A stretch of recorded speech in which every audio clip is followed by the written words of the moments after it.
Good morning class 6। आज अपन पढ़ेंगे social science. इसमें आपको चैप्टर 10 स्टार्ट करवा दिया था, from gathering to growing food. आज अपन सेटल लाइफ पढ़ेंगे। तो सेटल लाइफ क्या होती है, देखिए आपको कैसे, अपन को कैसे पता चला कि वो जो लोग हैं सेटल लाइफ थी उन लोगों की। देखिए इन जगहों पे क्या है, कुछ हर्ट्स और हाउसेज मिले इन साइट्स पे। कुछ हर्ट्स ऐसे थे जो कि क्या, जैसे उनकी एक ही दीवार थी, उन दो हर्ट्स की एक ही दीवार थी, कॉमन शेयर्ड वॉल्स होती थी। वर्धमान में देखिए, प्रेजेंटली वर्धमान कहाँ पे है, कश्मीर में है। वहाँ के जो लोग हैं पिट हाउसेस बनाते थे। पिट हाउसेस का मतलब क्या है, पिट का मतलब होता है आपने जो है गड्ढा, जो है ग्राउंड के अंदर आपने गड्ढा किया, ठीक है, तो पिट हाउसेस बनाते थे। तो देखिए जब वो पिट हाउसेस ग्राउंड को अंदर डिग करेंगे तो उनको नीचे जाएंगे कैसे, तो नीचे जाने के लिए उनके पास सीढ़ियाँ होती थी। These were the shelters from the cold और protection from the wild animals. तो ये उनके लिए क्या होता था, उनका शेल्टर होता था जो उन्हें कोल्ड और वाइल्ड एनिमल से प्रोटेक्ट करते थे। स्पेशली कब, नाइट में, क्योंकि नाइट में जो है अगर कोई फॉरेस्ट में रह रहा है तो उन्हें जो है वाइल्ड एनिमल्स से ज़्यादा खतरा होता था, स्पेशली नाइट में। देखिए जो प्लेन्स होते थे, प्लेन्स में जो है कोई केव्स नहीं होती थी। आर्कियोलॉजिस्ट को कुछ देखिए ऐसे प्रूफ्स मिले हैं कि जो वहाँ के लोग हैं खाना बनाते थे घर के अंदर और घर के बाहर। तो घर के अंदर और घर के बाहर खाना कब बनाते थे, ये वेदर के ऊपर डिपेंड करता था। जैसे अगर गर्मियों में जब वो घर के अंदर खाना बनाएंगे तो उनका घर कैसा हो जाएगा, गर्म हो जाएगा। तो ये वेदर के ऊपर डिपेंड करता था कि वो खाना इंडोर में बनाते हैं कि आउटडोर में बनाते हैं। अब है the Neolithic revolution. The Neolithic revolution, Neolithic जैसा कि इसका नाम है न्यू, इसका मतलब नियोलिथिक पीरियड मतलब न्यू स्टोन एज और न्यू स्टोन टूल्स। ये जो टूल्स होते थे देखिए हल्के होते थे, फाइनर होते थे, शार्पर, पॉइंटेड और टाइनी मतलब छोटे होते थे। ये देखिए ये जो टूल्स होते थे ये क्या है, जैसे जो टूल्स अपने पालियोलिथिक साइड एज में थे उससे ये टूल्स बिल्कुल डिफरेंट होते थे। देखिए पालियोलिथिक एज के जो टूल्स थे वो ब्लंट होते थे, जबकि न्यूलिथिक टूल्स कैसे थे, पॉलिश्ड होते थे। और कैसी होती थी, फाइन कटिंग एज होती थी उनकी। उसमें से देखिए मोशर्स और पेसल्स ये टूल्स थे, इनका क्या, ये किस काम आते थे, ये जो ग्रेन है या फिर जो फॉरेस्ट प्रोड्यूस है उसको जो है ग्राइंड करने के लिए मोशर्स और पेसल्स काम में लिया जाता था। उसमें से देखिए कुछ टूल्स जो होते थे एनिमल बोन से बने होते थे, जबकि कुछ टूल्स के जो क्या होते थे, उनके जो हैंडल होते थे वो जो है वुड के बने होते थे। तो जैसे ही जो न्यू एज आई तो उनका देखिए जैसा कि इस एज का नाम ही न्यूलिथिक एज है तो उनका लिविंग स्टैंडर्ड भी चेंज हो गया। और जो एग्रीकल्चर का जो डेवलपमेंट हुआ, एग्रीकल्चर के डेवलपमेंट होने के कारण क्या है, वो न्यू टूल्स का भी डेवलपमेंट होता रहा।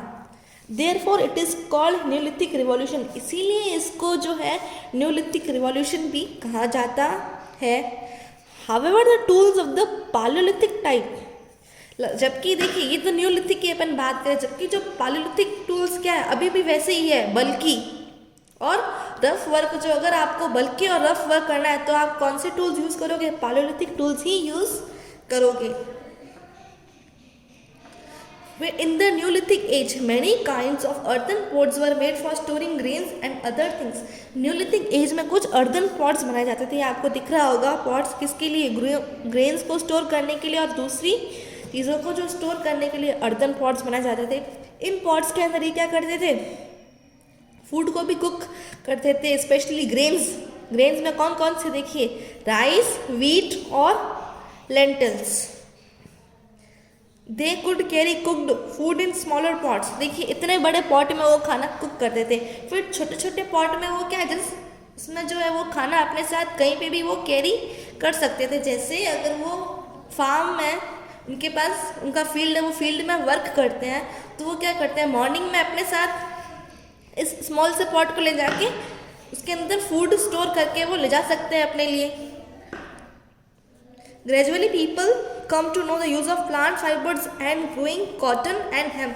फिर क्या है, जो वहाँ के लोग थे उन्हें किसका यूज़ पता चला, प्लांट फाइबर्स की। जो ये प्लांट फाइबर्स है इसका अपन जो कॉटन बना सकते हैं, जब अपन को कॉटन मिल गया, थ्रेड से अपन क्या है क्लोथ भी बना सकते हैं, अपन को वीविंग टेक्निक आ सकती है। तो धीरे धीरे उनको इसके बारे में पता चला। People adopted farming and herding slowly over several thousand years, but things do not change everywhere at all worlds. So देखिए धीरे धीरे क्या है, वहाँ के लोग फार्मिंग और हर्डिंग को अडॉप्ट करने लगे, लेकिन क्या है वहाँ पे कुछ भी अभी तक चेंज नहीं हुआ।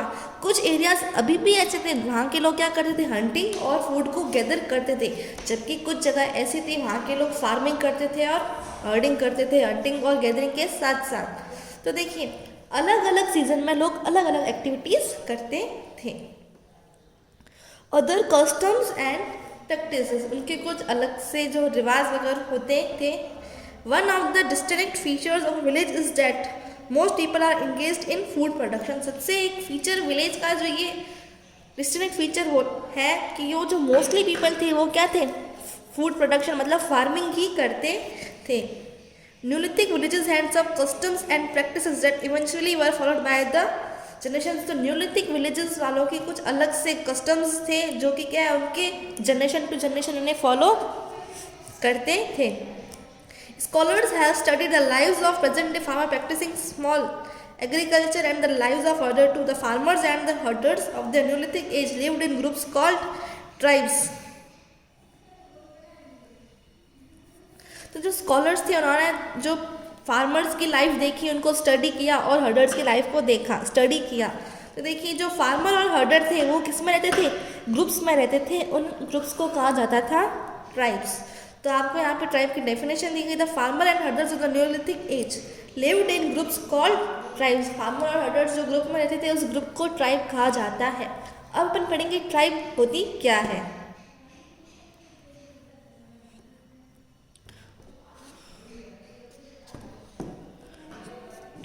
Two or three generations or group of families related to one another living together form a tribe। देखिए 2 और 3 जनरेशन या फिर मतलब 2 से 3 फैमिलीज साथ में रहती हैं जिनका एक दूसरे के साथ कोई ना कोई रिलेशन है, वो बनाती है tribe.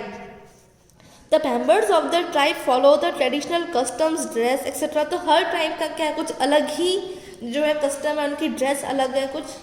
What makes tribes different from many other societies, you will be studying what is that land, forest, grasslands and water are regarded as the wealth of the entire tribe। देखिए ये जो tribe है में ऐसी क्या चीज़ है जो उन्हें दूसरी सोसाइटी से अलग बनाती थी। तो देखिए उनकी प्रॉपर्टीज़ जैसे land, forest, water is regarded, ये क्या है, इन ट्राइब्स की वेल्थ यही है जो कि क्या है इन्हें अलग सोसाइटी दूसरी सोसाइटी से अलग करती है। And everybody shares and uses them together. तो ये क्या है, सब साथ में ही यूज़ करते थे। जैसे वाटर, एक लेक है तो ऐसा नहीं कि वो किसी पर्टिकुलर एक इंसान का है, वो क्या सब साथ में उसे यूज़ करते थे। तो अब इसके कुछ आपको पॉइंट्स है ट्राइब्स में कि जैसे ट्राइब्स के खुद के रिलीजियंस होते थे, वो खुद की ही मतलब फेस्टिवल्स को सेलिब्रेट करते थे। तो देखिए फर्स्ट पॉइंट है, there are no sharp differences between the rich and the poor, but some men are regarded as leaders. They may be old and experienced or young, brave, warrior or priests। तो देखिए वहाँ पे कोई ऐसा difference नहीं था कि ये रिच है कि ये पुअर। उनका देखिए डिफरेंस ये था कि उसमें से कुछ जो मैन थे उन्हें लीडर्स कहा जाता था। अब वो लीडर्स कौन कौन से हो सकते थे, वो अपन उन्हें लीडर चूज़ करेंगे जो कि क्या हो, ओल्ड हो, एक्सपीरियंसड हो, या फिर अगर यंग होगा तो क्या कैसा होना चाहिए, बहादुर होना चाहिए, वॉरियर योद्धा होना चाहिए, या फिर प्रीस्ट पुजारी हो सकता है। तो उनका क्या होता था, लीडर होता था। Second point, old women are respected for their wisdom and experience. जो ओल्ड वुमेन होती थी उनको जैसे मतलब ज़्यादा रिस्पेक्ट दी जाती थी, किसके लिए, उनकी समझदारी और उनके एक्सपीरियंस के लिए। थर्ड है, members of a tribe engage in occupations of hunting, gathering, farming, herding and fishing. अब जो ट्राइब्स के मेंबर थे वो किस काम में बिजी थे, ऑक्यूपेशन जैसे hunting, gathering, farming, fishing and herding. Fourth, usually women do most of the agriculture work from preparing the ground, sowing the seed and threshing of the crop, they also grind the grain. Mostly women क्या काम करती थी, देखिए agriculture work करती थी। कहाँ से लेकर कहाँ तक, ग्राउंड को प्रिपेयर करने से लेकर सीड्स को सो करना, फिर उस क्रॉप को थ्रेश करना, काटना, और जो है ग्रेन्स को ग्राइंड करना, इतना सारा काम जो है वुमेन करती थी। Men usually led large herds of animals in search of pasture. Men क्या करते थे, अपने जो एनिमल्स, बहुत सारे एनिमल्स को लेके जाते थे, किसकी सर्च में, पास्चर मतलब चारा खिलाने उन्हें लेके जाते थे। The cleaning of animals and milking is done by both man and women. अब देखिए आप एनिमल्स को रख रहे हो तो एनिमल्स को आपको क्लीन भी करना पड़ेगा। तो देखिए एनिमल्स को क्लीन करना और उनसे मिल्क निकालने का काम दोनों मैन और वुमेन दोनों करते थे। Next point, both man and women make pots, basket, tools and huts. They also decorate their huts with leaves of trees and flowers, some of which are regarded as very sacred. दोनों man और women थी जो pots बनाते थे, basket बनाते थे, tools और huts बनाते थे। वो जो है अपने घर को किससे डेकोरेट करते थे, ट्रीज से, जो ट्रीज़ की जो लीव्स होती थी उससे, फ्लावर से, और उसमें से कुछ फ्लावर ऐसे थे जिन्हें क्या है बहुत ही ज़्यादा पवित्र माना जाता था, जैसे तुलसी है। तुलसी की खुद की बहुत ज़्यादा इम्पोर्टेंस है अपने हिंदू रिलीजन में। Next point, tribals have rich and unique culture traditions including their own language, stories, music and paintings. जो ट्राइब्स होते थे उनका खुद का यूनिक कल्चर होता था, जैसे उनकी खुद की लैंग्वेज होती थी, खुद की स्टोरीज, म्यूजिक और paintings. Tribals celebrate their own festivals, they have their own gods and goddesses. Tribals जो वो अपने खुद के फेस्टिवल सेलिब्रेट करते थे, उनके खुद के गॉड और गॉडेसेस होते थे। They have over the years developed their own forms of dance, drama, music and song. Most of these dance forms are related to agricultural seasons. तो देखिए उनकी खुद की डांस फॉर्म होती थी, ड्रामा, म्यूजिक, सॉन्ग्स। इसमें से देखिए मोस्टली डांस फॉर्म किससे रिलेटेड होती थी, एग्रीकल्चर सीजन से रिलेटेड होती थी। तो ये आपने पढ़ा ट्राइब्स। अब अपन पढ़ेंगे case study Mehrgarh in the north west. अब अपन एक जो जगह है मेहगढ़ जो कि क्या नॉर्थ वेस्ट है उसके बारे में पढ़ेंगे। अबाउट 8000 ईयर्स अगो, इतने साल पहले की बात है, सेटलमेंट बिगिन एट मेरकर। कहाँ पे सेटलमेंट हुआ था, मेहगढ़ में।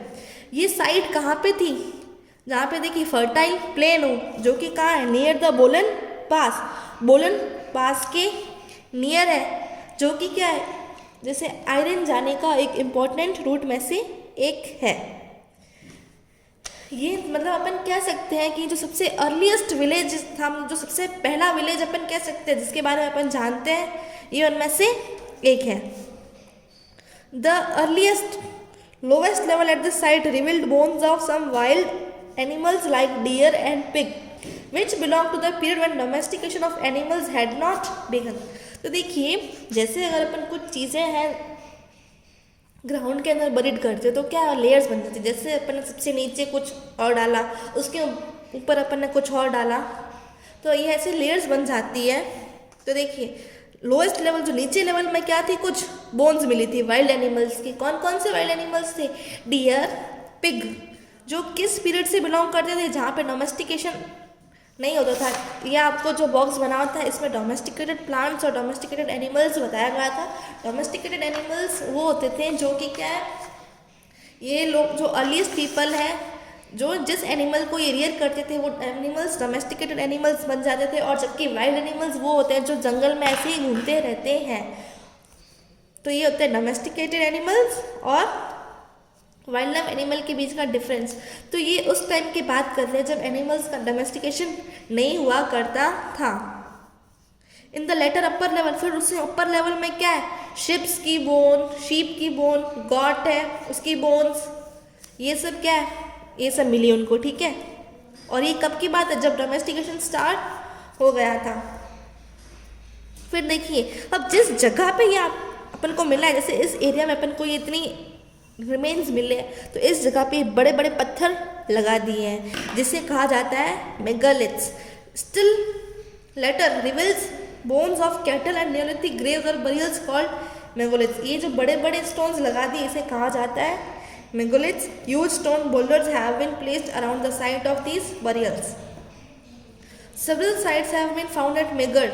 बहुत सारी साइट्स मेगढ़ में मिली. इन वन इंस्टेंस, एक अपन एक इंस्टेंस देख रहे हैं कि जो देखिए डेड बॉडी है उसको क्या है, जो डेड बॉडी को गॉड के साथ बरीड कर दिया गया. साथ में क्या क्या थे, गॉड, यूटेंसिल्स और टूल्स पर्सन थे. वो जब देखिए जब वो इंसान जिंदा था तब उन्हें यूज़ करता था, तो किसी डेड बॉडी को देखिए बरी किया किसके साथ, गॉड, बर्तनों के साथ, टूल्स के साथ उसको क्या कर दिया, दफना दिया गया. ऐसा इसलिए होता है क्योंकि देखिए कि अगले जन्म में भी अपन को ये मिलेगा. तो उनकी कुछ अलग ही उनकी जो है बिलीफ थे. People believe that there is some form of life after death, कि आप डेथ के बाद भी कुछ ऐसी लाइफ होती है.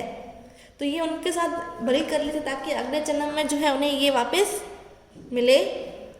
These findings prove that God, उन्होंने इसलिए ताकि उनको जो है फूड क्या मिले, गॉड मिले, ठीक है, फूड की फॉर्म में. These findings prove that the people who lived in Mehrgarh were hunters to start with bones of deer and pig. इससे ही क्या पता चलता है कि जो लोग वहाँ मेगढ़ में रहते थे वो क्या थे, हंटर्स थे. और उसकी बोन कौन किस किस को हंट करते थे, जैसे डियर और पिग को. Hunter became more important later bones of sheep and goat. Houses in Mehrgarh were square और रेक्टेंगुलर. और यहाँ के जो हाउस कैसे होते थे, स्क्वायर और रेक्टेंगुलर. और सबका क्या होता था, 3 से 4 कंपार्टमेंट होते थे. ये अपन ने मेगढ़ के बारे में पढ़ा. अपन पढ़ेंगे डाउजली हेडिंग, जो कि क्या है, नॉर्थ ईस्ट में है. Daojali Hading is another neolithic site on the hills near the Brahmaputra valley. ये जो डाउजली हेडिंग है ये भी एक न्यूलिथिक साइट है जो कि क्या है, ब्रह्मपुत्र वैली के पास में है. जो कहाँ जाती है, चाइना और म्यांमार का रूट है. Find it in the map. Stone tools including. तो देखिए अगर आप मैप में देखोगे तो यहाँ पे कौन कौन से टूल्स मिले हैं, मोर्शर्स और पेसल्स मिले. इससे क्या पता चला, जैसे मोर्शर्स और पेसल्स मैंने आपको बताया थी कि वो ग्रेन को जो है ग्राइंड करने के लिए काम में लिया जाता था. तो यहाँ पे मोर्शर्स और पेसल्स मिले, इसका मतलब ये उन्हें यूज़ करते थे, इसका मतलब अपन को ये पता चला कि वहाँ के लोग क्या ग्रो करते थे, ग्रेन्स को ग्रो करते थे और उससे ही फूड प्रिपेयर करते थे. अ स्टोन जेडाइट, एक स्टोन था जेडाइट. जेडाइट जो होता है एक हार्ड ब्लूइश ग्रीन होता है, प्रीशियस स्टोन होता है. काफ़ी ये स्टोन प्रीशियस होता है, जो किस कलर का होता है, ब्लूइश ग्रीन का होता है, हार्ड स्टोन.